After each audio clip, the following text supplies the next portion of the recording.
ఇర్మీయా గ్రంథము 35వ అధ్యాయం.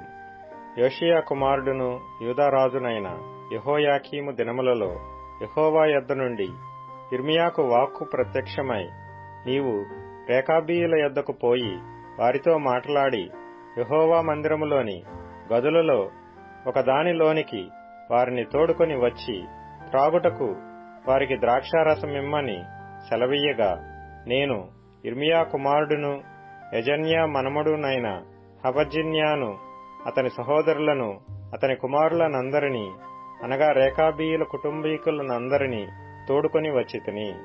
యెహోవా మందిరములో దైవజనుడగు యిగ్దల్యా కుమారుడైన హానాను కుమారుల గదిలోనికి వారిని తీసుకొని వచ్చితిని. అది రాజుల గదికి సమీపమున ద్వారపాలకుడును షల్లూము కుమారుడునైన మయసేయా గదికి పైగా ఉండెను.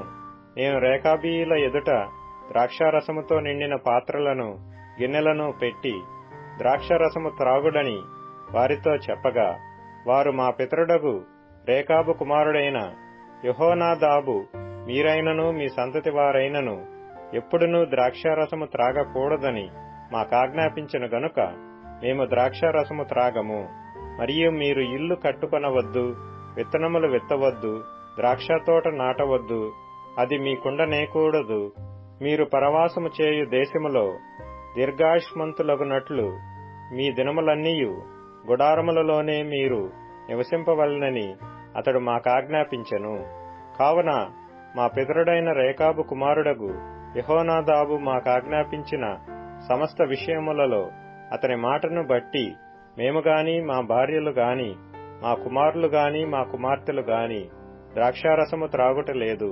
మా తండ్రి అయిన యెహోనాదాబు మాకాజ్ఞాపించిన సమస్తమును బట్టి మేము విధేయులమగునట్లుగా కాపురమునకు ఇండ్లు కట్టుకొనటలేదు, ద్రాక్షావనములు గాని పొలములు గాని సంపాదించుటలేదు, విత్తనమైనను చల్లుటలేదు, గుడారములలోనే నివసించుచున్నాము.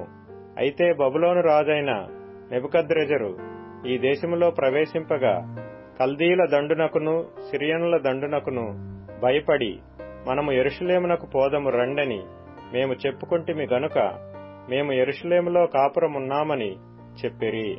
అంతట యెహోవా వాక్కు ఇర్మీయాకు ప్రత్యక్షమై ఇలాగు సెలవిచ్చెను. ఇశ్రాయేలు దేవుడగు యెహోవా సెలవిచ్చినదేమనగా, నీవు వెళ్లి యూదావారికిని యెరూషలేము నివాసులకును ఈ మాట ప్రకటింపుము. యెహోవా వాక్కు ఇదే, మీరు శిక్షకు లోబడి నా మాటలను ఆలకింపరా? ఇదే యెహోవా వాక్కు. ద్రాక్షారసము త్రాగవద్దని రేకాబు కుమారుడైన యెహోనాదాబు తన కుమారులకు ఆజ్ఞాపించిన మాటలు స్థిరముగా ఉన్నవి. నేటి వరకు తమ పితరుని ఆజ్ఞకు విధేయులై వారు ద్రాక్షారసము త్రాగకున్నారు. అయితే నేను పెందలకడ లేచి మీతో బహుశ్రద్ధగా మాట్లాడినను మీరు నా మాట వినకున్నారు. మరియు పెందలకడ లేచి ప్రవక్తలైన నా సేవకులనందరినీ మీ యొద్దకు పంపుచు, ప్రతివాడును తన దుర్మార్గతను విడిచి మీ క్రియలను చక్కపరుచుకొనిన ఎడలను, అన్యదేవతలను అనుసరింపకయు వాటిని పూజింపకయు నుండిన ఎడలను నేను మీకును మీ పితరులకును ఇచ్చిన దేశములో మీరు నివసింతురని నేను ప్రకటించితిని. గాని మీరు చెవియొగ్గక నా మాట వినకపోతిరి. రేకాబు కుమారుడైన యెహోనాదాబు కుమారులు తమ తండ్రి తమకిచ్చిన ఆజ్ఞను నెరవేర్చిరి గాని ఈ ప్రజలు నా మాట వినకయున్నారు.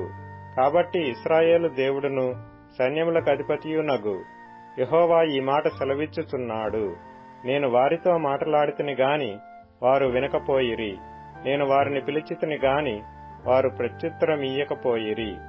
గనుక యూదావారి మీదికిని యెరూషలేము నివాసులందరి మీదికిని రప్పించదనని నేను చెప్పిన కీడంతయు వారి మీదికి రప్పించుచున్నాను. మరియు ఇర్మీయా రేకాబీయులను చూచి ఇట్లనెను, ఇశ్రాయేలు దేవుడును సైన్యములకు అధిపతియునగు యెహోవా ఇలాగు సెలవిచ్చుచున్నాడు, మీరు మీ తండ్రి అయిన యెహోనాదాబు ఆజ్ఞకు విధేయులై అతని విధులన్నిటినీ గైకొని అతడు మీకాజ్ఞాపించిన సమస్తమును అనుసరించుచున్నారు. కాబట్టి ఇశ్రాయేలు దేవుడును సైన్యములకు అధిపతియునగు యెహోవా సెలవిచ్చినదేమనగా, నా సన్నిధిలో నిలుచుటకు రేకాబు కుమారుడైన యెహోనాదాబునకు సంతతివాడు ఎన్నడూ నుండక మానడు.